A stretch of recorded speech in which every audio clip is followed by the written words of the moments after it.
Well, tens of thousands of Southwest Floridians are struggling to cover the basic necessities in Florida. Folks like Mary Goodwin in North Fort Myers. She says more than half of her Social Security check goes to pay her mortgage. She depends on food donations from the Suncoast Community Center every week. It's critical. I depend on everything that I get. My help and this help down here. If we didn't have this help here, I don't know what I would do. I really wouldn't. She's like so many struggling with the higher cost of living, especially low-income workers. More than 1.2 million Floridians earn less than $15 an hour, an amount that the Florida Policy Institute says is not a living wage for single people. The nonprofit studies how much people need to earn to meet basic needs. Their research says an average living wage statewide for an adult without kids is $18.66 an hour. An adult with one child, $27.82. With more on this issue, we're joined by Dr. Alexis Tsoukalas, a senior policy analyst with the Florida Policy Institute, a nonprofit which focuses on how state policy impacts Floridians. Dr. Tsoukalas, welcome. Thank you for having me. So you said nowhere in the state of Florida is our current minimum wage, $14 an hour, a living wage for a single full-time worker without kids. So tell us, what does the data say? What is a living wage in Florida? Yeah, so just broadly to step back and talk about what we mean when we say living wage. Obviously, there's specific data points that went into that, including childcare, housing, and food. But generally, a living wage is meant to be, more than a bare subsistence wage.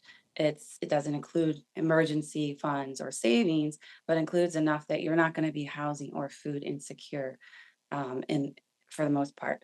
So, what a living wage is obviously depends on where you live and the cost of living. Sure. I'll say nationwide, advocates have pushed for a $17 minimum wage as a living wage standard.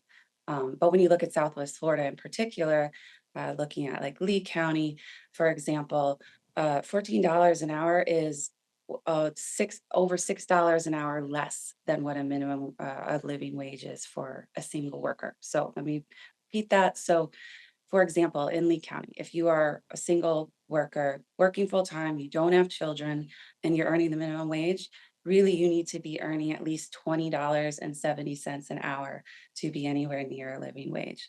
And that's obviously not happening for many people.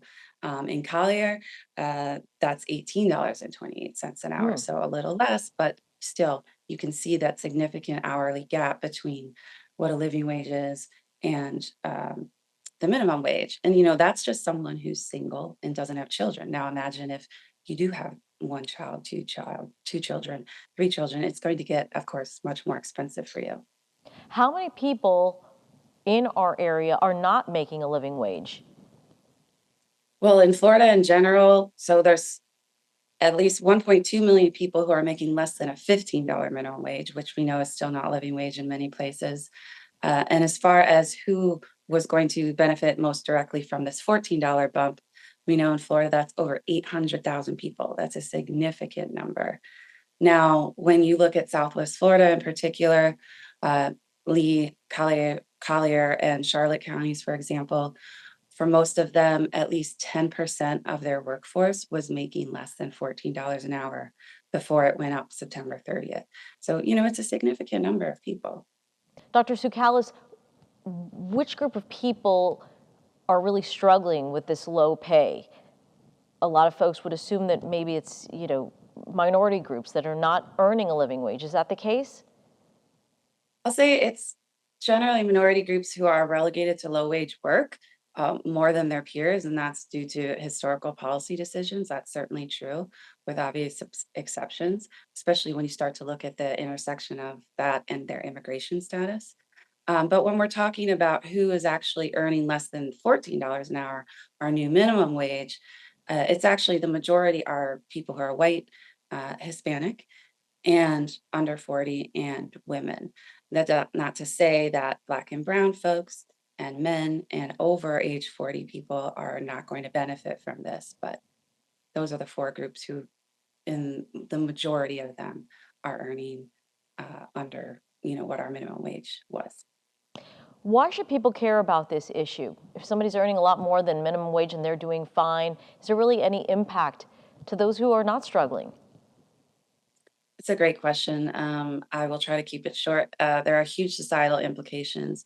When you start to pay people better, they're able to spend more. They have more money in their pockets. So that's spending power. That's going back into the economy. They're less likely to be reliant on the social safety net, things like SNAP and TANF for long and extended periods of time. They're more likely to be able to afford health care. Ultimately, when people cannot afford basic living standards, it might not show up right away, but it has this ripple effect and it starts to depress communities and depress the state economy. The other thing is that I don't think a lot of people realize when you actually raise the minimum wage of your workforce, what often happens is employers then give their more senior workers or those who have higher pay a little bit of a bump Hmm. because they don't want it to be where, oh, I'm 2 years ahead of you, or I've been in this job longer and now I'm making the same as this person making minimum wage. So there's usually a bump that happens as well, and there is a benefit directly for those who are not earning the minimum wage too. Dr. Tsoukalas, how do we fix this? Making sure that, our entire community is making a living wage. Well, I think just first of all, fixing the issue of low wage work obviously is definitely complicated. Raising awareness like this and breaking myths that I think a lot of people have is an excellent first step. So thank you so much for covering this. But as far as policy goes, we need to make sure that we are not cutting certain people out of the minimum wage. For example, there's a bill that's been introduced ahead of the 2026 session already that will allow certain people to not be paid $14 minimum wage. Um, so we are keeping an eye on that. But also, any law is only as good as its enforcement. And historically, Florida has not been great at making sure that workers are getting their hard earned pay. So, too often, especially among minimum wage workers, their employers, whether knowingly or not, are not paying them the minimum wage to which they are entitled. And there's so many loopholes for those workers to be able to actually get that compensation back. And again, you can talk about the individual impacts, which are significant, but when you're not paying people what they have earned, that's less money that's going to be able to go back into the economy and into our communities. Dr. Tsoukalas, Florida has the highest minimum wage in the South, but you would say that really doesn't resolve the issue. Right, because it's easy to look at a number objectively and say, "Oh, wow, $15, which is where we'll be next year. That's a lot." But that's why we did this dashboard to show you when you're actually comparing to how high the cost of living has gotten everywhere, especially in Florida, it really is not a significant number. And the other thing I would like to point out is the reason that Florida has this higher minimum wage is because of voters themselves. It's because of the public themselves. Twice now, minimum wage has been put on our ballot, and voters, more than 60% of them said every time, this is across party lines, gender, ethnicity, we want to get paid more. So this is definitely something the public wants. And, the state and its leaders need to make sure that they don't undercut that and bolster it with other policies to help people afford, basic way of life. Dr. Alexis Tsoukalas, thank you so much for your time. Thank you. Thanks for watching. We've got more great content for you, from news to the arts to the environment. So be sure to like and subscribe to WGCU's YouTube channel and follow us on our social media platforms for the stories that matter to you.